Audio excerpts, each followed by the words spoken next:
All right, Q&A. Question. How can there be a gezaras kluyah on the yiddin if the yiddin must exist forever? Very interesting question. We know that Hashem promises the yiddin will exist forever. That's an obvious thing. And yet we have throughout history times where there was a gezerah against Klal Yisrael. So the Bercha is wondering, how is that possible? So there's a new AI now. It's not so new. It's already a few weeks ago maybe. Someone put together, and I showed you guys how Notebook works already. Basically, he put all of the rebbes Torah into one notebook, and then you can ask questions. It's older. I said it's a few weeks old already. There's already an update on it also. So they have over there, I put in these kind of questions, and you have the rebbe's opinion. So they showed me a sicha that where the rebbe speaks about this, and the rebbe says that the gezaras kluyah is bechitzonius, but bepnimius there could never be a gezaras kluyah.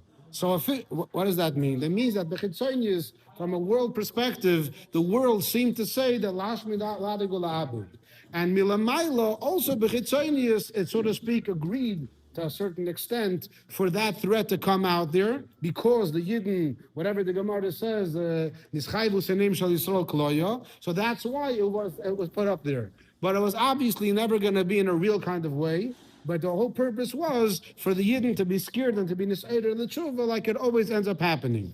So what this means is when people hear the threats, at the end of the day, there could be chas v'sholem individual yiddin that could be hurt, but Klal Yisrael as a whole will never be chas v'sholem destroyed. And the reason why Hashem allows it is for that purpose, to be ma'oder the yiddin, every individual, and Klal Yisrael as a whole, to be nis'eder to the right thing. Yeah. The whole miracle is from a chitzonistic perspective.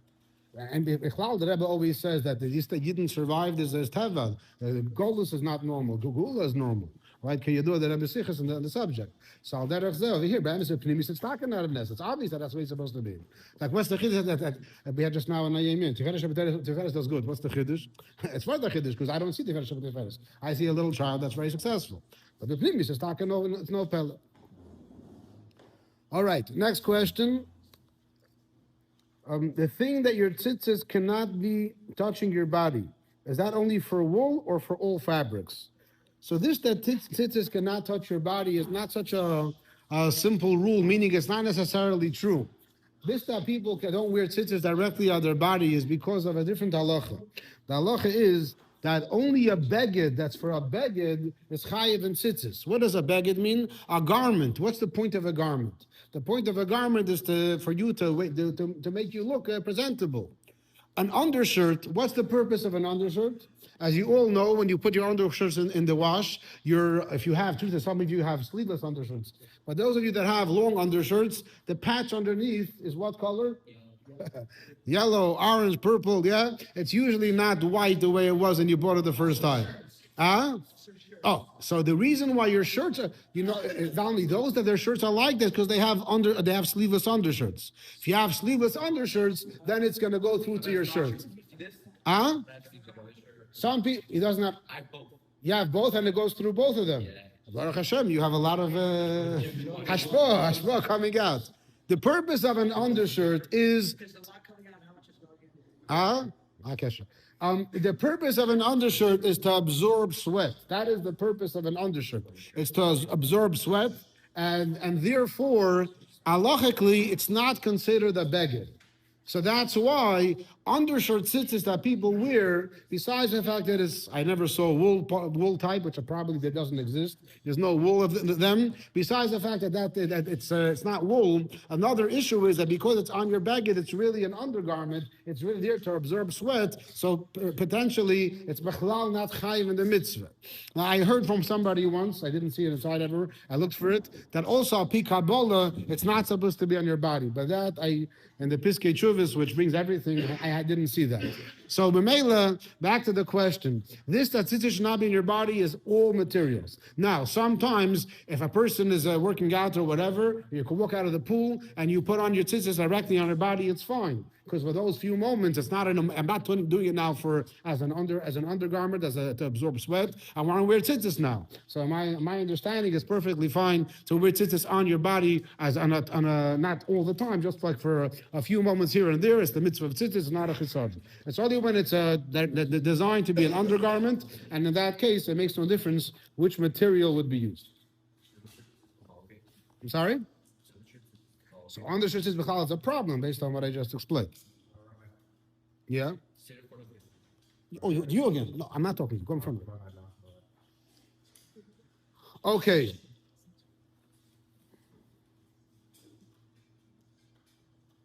You and your brother have different opinions on using a bowl on Shabbos.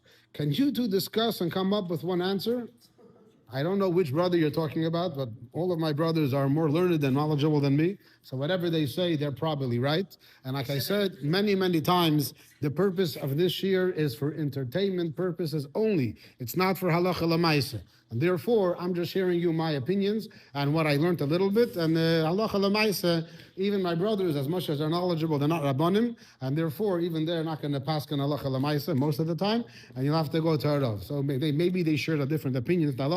I'm not sure what I said and which one of my brothers said something else, but that's usually my answer. Question: does a ger learn the Tanakh in his mother's stomach? Very interesting question. So, like usually, I searched it up, and I found that there's a rabbi that wrote a book on halachas of gerim, on the dinim of gerim, and someone asked him the question, and he writes. Even though I wrote a whole sefer on this, I did lots of research. I've never seen this question, so I can only share with you what I think. So I'm going to tell you what he thinks, and it's based off a famous Hidah. The Hidah famously says that whenever the Gemara and Chazal talks about three types of people that change their status: a katan shenis gadol, a child that becomes older; a evet shenis tacher, a slave that becomes free; and a geir shenis gayer, a convert that becomes a convert. So the Hidah asks an obvious question: how come by a child we say katan shenis gadol, by a slave we say evet shenis tacher, a slave that was freed, and by the ger we don't say goy shenis gayer, we say geir shenis gayer. Seemingly it should have been a goy shenis gayer. So based on that, the Hidah says, you know why? Because the ger, even before he became a ger, he was already a ger. Meaning, a child, when he's a child, he's a katan, he's not a gadol. A slave before he's freed is an evet. But the ger, the reason why the ger wants to become a ger is because he has a neshama already from before. Now he's not chayiv and mitzvahs until he does the halachic process of becoming a ger. But his neshama already exists before inside him, and that's what's pushing him to become a ger, and that's what we call him ger shenis gaya. So the neshamas of gerim are special. Now, does that mean that his neshama learned the Torah in his mother's stomach? We don't know. Like I said, I haven't found sources, and this person hasn't found sources. But the svara is that this neshama already has a connection to Hashem from before, so somehow it learned the Torah from Hashem. And to explain a bit more, why do we learn Torah in our mother's stomach? What's the point in that? And seemingly, we all know we forget it anyway. So the explanation is brought down in Chassidus and other svarim is because the Eibishter's Torah is bli gvul. So there's no way that our limited seichel should be able to understand Hashem's Torah. So what ends up happening is before we're born, Hashem connects His Torah to us through the Malach teaching it to us. So the connection is already there. So even though later we forget it when we're born, but since the initial connection was there, we're now able to learn it again. This is the basic answer given in a different type of variety of forms. So the Mele, so this that a Yid can be learn Torah afterwards is only because of that, and that's why even smart goyim cannot learn Torah the way a Yid can learn. That's why the Gemara says that Yosef HaTzadik, he spoke to Pari in 70 languages, and he tried teaching him Lashon Kodesh, and Pari couldn't learn it. That's the Gemara in Soita. So the Mefarshim asked, if Pari he knew 70 languages, he must have been a smart man. And there are languages, Arabic, that are similar to Hebrew. So he learned all 7. He couldn't figure out Hebrew. What's the Lashon Kodesh? So the answer is, it's not just a language. It's a certain level of Kedusha that a guy doesn't have. The Mela, based on this, that you need to learn Torah from a Malach beforehand. So the Geir could learn Torah. As we know, some of the greatest leaders were some of the greatest tzaddikim, Talmidei Chacham were Geirim, and they learned Torah. So how did they learn Torah when they became a Geir? They had no connection from before. So the man, the Neshama must have had a connection in their mother's stomach, Lamaila, before they came down. Nobody's going to, I don't know who can know the answer to that, but there must have been a connection before somehow to the Torah, maybe possibly in their mother's stomach. Yes, ma'am.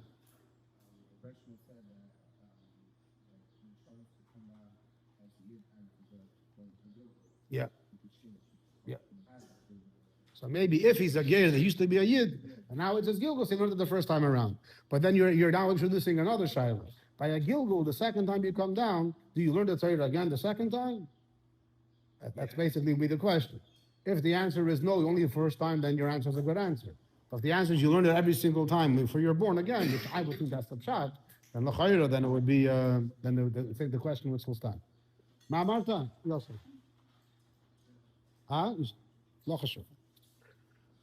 Okay, question for me. B'derech klal, personal questions I don't really care to answer, but this one is a kivyachol halacha. So, why do you sit at different spots during the week and on Shabbos? And on Shabbos itself, I sit in different spots for different tefillas. And the question is based on, probably just curiosity, but it's based on Shulchan Aruch, where it says a person has to have a set place where he davens. So in the psky tשובות he brings over here, he summarizes from different poskim, and he writes that yochol likvaya beis hakneses mesuyim imakim mesuyim beis hakneses lemeis hachayrev umakim mesuyim lemeis hakayt. You can have a set place for the summer in one shul, a set place in the winter for another shul. You can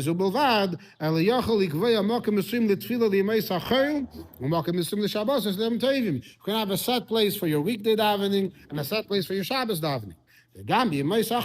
Also on the weekday, you can have a set place for each tefillah. As long as every shachas you're in the same place, every mincha in that place, every mincha in that place, it's fine. As long as it's kavua, the same place for every davening. So Mela, that's why technicalities worked out in yeshiva that shachas I'm there, mincha I'm also there, mincha I'm also there. On the weekdays I'm always there, but Shabbos I'm there and there for those different technicalities. But other bochrim that walk around by davening all the time and don't have a set place, question is on them. Why are they not in the right place?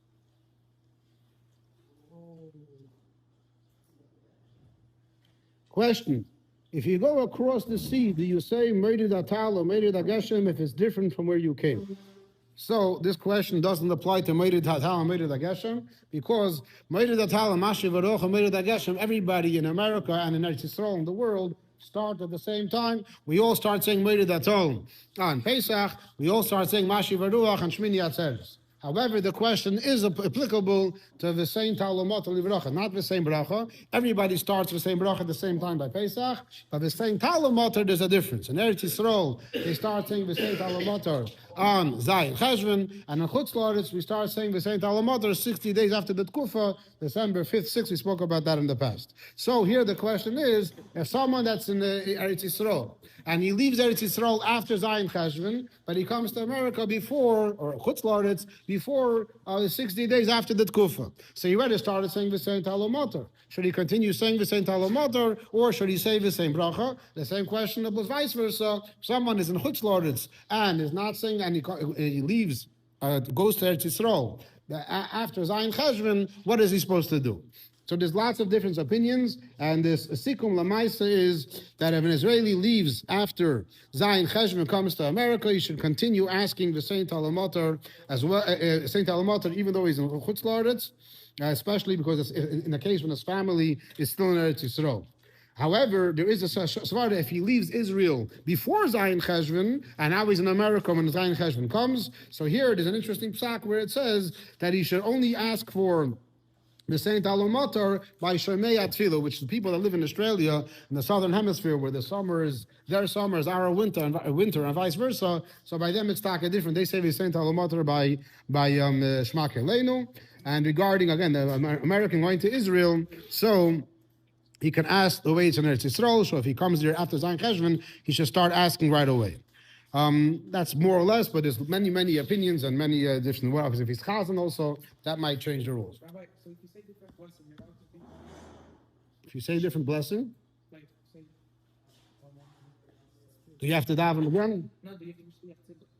Oh, if you're chazan, what do you do? That question is asked as well. And the cases when we tell you do not be like everybody else, if you are chazan, what should you do? So there's different opinions also. There's really so many different svaras over there. I just said a kitzur of what it says. Huh? It's not a Chabad thing, because Chabad is, I imagine different Lubavitch Rabbanim will say different things. Huh? It was just an Amman Parakach. What did? Possible.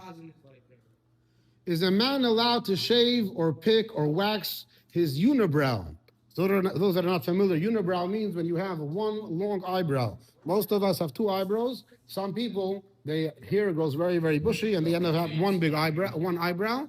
And some people are uncomfortable with that, and they want to shave it off. So the question would be, any type of beautifying your face is problematic. It's connected to the aveda of la yilbash gever simlas isha. A man should not behave like a woman. And it's normal for women to beautify their faces by putting on makeup and whatever it is that they do to their faces. So for a man to do anything like that is a shayla. When it comes to this particular shayla, so the Rabbanim say that, and this applies really to all of these shaylas that are similar, that it depends why the person is doing it. If the person is uncomfortable, people feels like they're not regular, they feel too bushy and too hairy, and they don't like how people look at them, so they're embarrassed by it. In that case, there's b'derech klal, they can get a heter to shave off their middle. However, if they're just doing it, they don't really care what people look at them. They're for themselves. I want to look nice. I want to look more whatever. In that case, it is forbidden. Correct, and that's why the Tzemach Tzedek says touching your beard is the same aveda. Correct, that's where it comes from. That's the reason why we don't shave your beard, not because it says cutting your beard. Cutting your beard is only also with a scissors. This is a different issue. Yeah. If he's uncomfortable, yeah. It's a very hard thing to measure, because if I'm uncomfortable with it, I want to look better, so I do want to look good. But if it's more the busha part, that's not, I guess the rebbe has to ask the right questions to figure out if it's more the uncomfortableness with his current looks, or is it just he wants to look better and look nicer.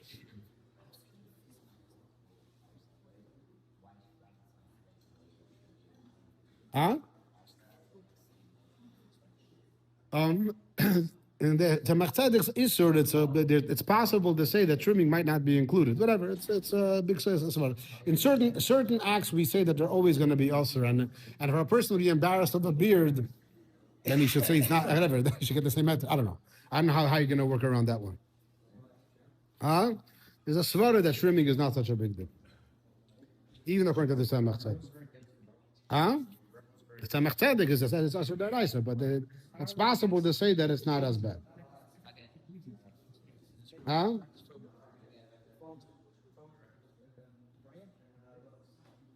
That's an element of yiddin gever simlas isha. For a man to care about how he looks, so it depends.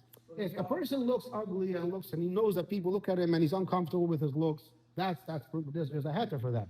But a person wants to beautify himself more than necessary, that's a problem. Huh?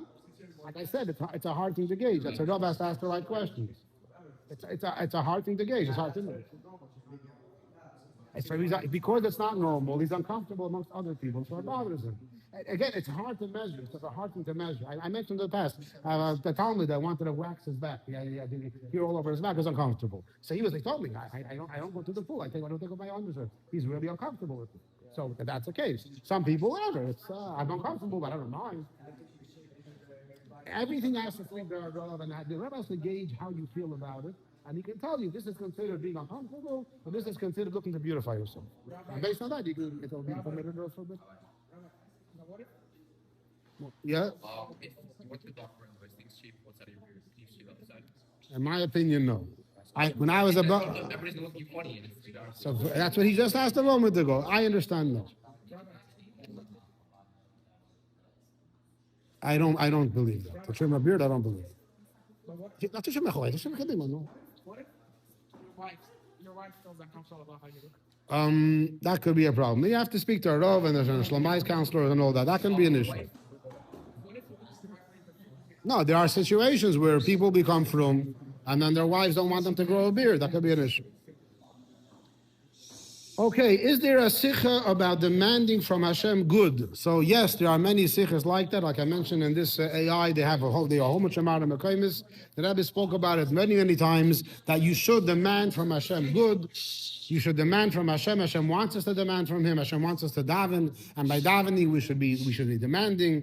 And that's how it says in the Gemara. Hashem is mis'ave litfilosan shel tzadikim. Hashem has a geschmack when the tzaddikim daven to him. It's basically similar to what every parent, when they play with their children, they play peekaboo. So they hide themselves. What are they trying to do? They want the child to look for them. They want the child to ask, hey, where are you? They don't want the child to cry, but they want the child to want them. So Hashem wants us to want him and ask us to be there, and most importantly, to ask Hashem for Mashiach. Okay. Huh? It's different than demanding also. Hashem Rebbe speaks about demanding. Oh, by father and son, it's not so much demanding, correct. But by the Eibishter, it says we're demanding from Hashem different things. Huh? This question was one of the first questions in the year, and I'm going to read it, and you're going to right away know who's the person that asked the question, because it's written the way he speaks. In Mishnah Bava Kama 11, chapter 3, the whole entire Mishnah talk about bunch of not clear cases. And the thing is,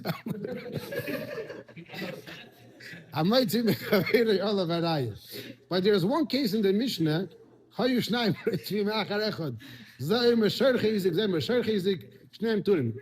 1. What if I could prove who is damager? 2. Why is this whole Mishnah talk about cases that need proof? As same as there's this one. But by this one it says Shnei Pturim. What's so special about this case? It's a good question on the Gemara. Basically, the Mishnah has a whole bunch of cases that the halacha is and in the case when two animals are chasing after one animal, the Mishnah says two animals of two separate people are chasing after an animal cause of damage. Shnei Pturim. So the Bacher wants to know, why doesn't it say if he has proof he causes? So for sure if there's proof he can damage. The reason why the Mishnah says that loshon is because the next halacha is Shnei chayuv. So you wanted a contrast. In this case, Shnei Pturim. If it's one person, Shnei chayuv. So often the Mishnah will use a loshon that fits because of the reisha and the sefer. For more information, you can look inside the Gemara and see information over there. All right. Shaila, is there a problem with marrying a woman for one night and live with her, and after that night, divorce, and do that over and over with different women, and I will take care of the divorce fee? Is there a problem or aveda? Baruch is using his lumdus with his Yetzirah and coming up with a nice solution. You should just know that these shilas have actually been asked to Rabbanim on a serious note because of people that would travel and they would come to cities far away from home, and there was a chash of going to an actual znus, and there was a solution that was suggested by Rabbanim. Some say it actually happened, some say not. And this solution was actually suggested lamaisa, and the Rabbanim discussed it. Some Rabbanim said, and Rabbi Kraz has a whole shir about it and discussing it. But I've heard from others that it actually happened. By Rabbanim allowed it b'diavad. However, first of all, every time a person marries a woman, there's a ksuba, there's a fee that has to be paid, which basically the person is paying a zoyna with a hedges. Basically, the woman that agrees to that is only doing it because of znus, like any zoyna is willing to do things for pay. So the person has to pay, the ksuba has to be written, and it has to be a minimal amount for a ksuba that has to be paid. However, the issue would be a different issue. The issue would be that the Torah says there's a halacha, asur la'adam lisa isha v'daitay lagarsha. It is forbidden for someone to marry a woman with the intention to divorce her. Now, this isur is a lot less than the isur of going to an actual zayna, and it's a lot more asur, but I forgot the most important halacha. If he tells her, I'm only marrying you for a few days, then it is permitted. But this is, so here it clearly says that it's mutter. So basically, there's a svara to make it mutter, but then there's another lashon where it says a person should not do. So there's different lashonis in the Rambam and halacha. So basically, it depends. So there is a svara to make it mutter. That's the bottom line. It's a svara. Of course, no rav will do it for you today, but it's possible that you can get a heter for such an act.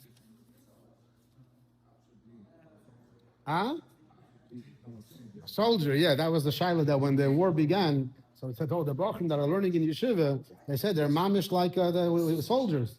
So they were discussing mamish. They didn't actually say faster. That was the machlikas.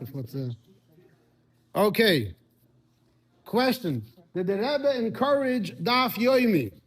So this is a big question which lots of people have opinions on. Apparently, the rebbe spoke openly more times negatively about daf yomi, And but to individuals, there's many. I can't say many, but I remember hearing 4 or 5 stories for sure of Lubavitcher Chassidim either learning themselves or having a shared daf yomi, and the Rebbe encouraging them, giving them a bracha for their siyum, and so on. But publicly, the Rebbe also mentioned it in a positive way publicly, but sometimes the Rebbe spoke about it negatively. And one time the Rebbe spoke about it negatively, that it's too much or it's too little, they can't make such a thing. The Rebbe then told the chayzrim to not publish it in the sicha.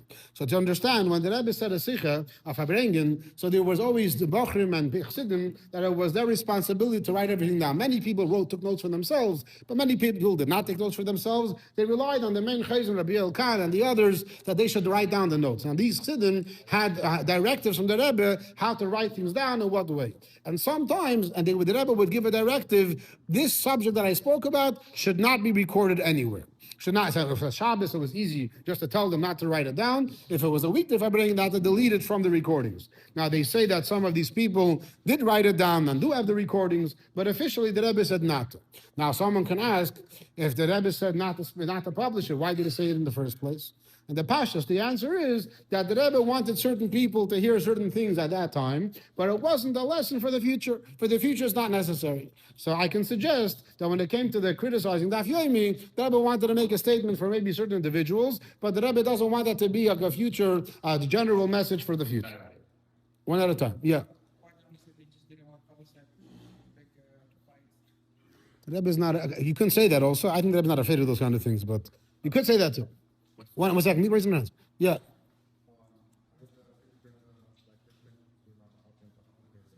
There was the Rebbe had made a takana about a half a year before daf yomi for an amud yomi. That's what I heard also. But there also used to be an ancient takana from the Rebbe's time to learn a daf a day. The Rebbe said a number of things that you can't limit people to learning a certain amount of Gemara, which Rambam, the Rebbe says, different. It's more halacha, so you can make a certain amount. Gemara is more thinking and deeper, so you can go quicker and slower. That was one of the things the Rebbe mentioned. Yeah. Huh?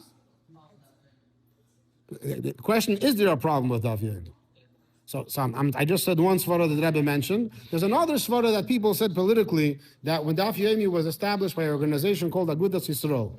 Agudas Yisrael was the largest frum organization in Poland, but they didn't always do things with the Friedrich Rebbe's instruction or guidance. And some say that was the reason why the Rebbe was not happy with it, because it was like almost a political move to make everyone together with thoughts in this way. Till today, there are people that are anti-daf yomi, this Fasatmer and whatever, because Kivyachol is associated with Agudas Yisrael, which is connected to the state of Israel, which supported whatever, so it became political. In my opinion today, a bacher wants on daf yomi, Tavi ala bracha. No. The daf yomi was made by Rabbi Meir Shapiro, who was a Shortkover Chotsid. Shortkov, I'm saying it right? Shortkov? Even you don't know. A Shortkover Chotsid, an uncle of the Ruzhiner. Huh? No, time to the Friedrich Rebbe. There was a different takana / minhag of Chassidim that the Alter Rebbe told on a daf a day. But it wasn't in a seder. It wasn't in a seder where everyone was learning the same daf every time, whatever. It's very different. There's a Yankel Miller joke that he asked a Satmar, what's today? So he says, Heint is Chulin Kuf Zayin Liminyonom. Whoever gets it. Okay. Question. Why are Russians always the one without brisim? The simple answer is because the American culture, in the secular American world, about 85% of a goyim in America have a bris, because the American culture, American medicine doctors claim that it's healthy. Mashenkin in Russia, it's to be closer to 10 or 15% of the Russian goyim have brisim, because their culture claims that it's not a healthy or whatever. And the Melis, or the secular Jews in America, B'derech Klal, have a bris anyway. Lahavdil and the Mashenkin Israel in Russia, it's not like that.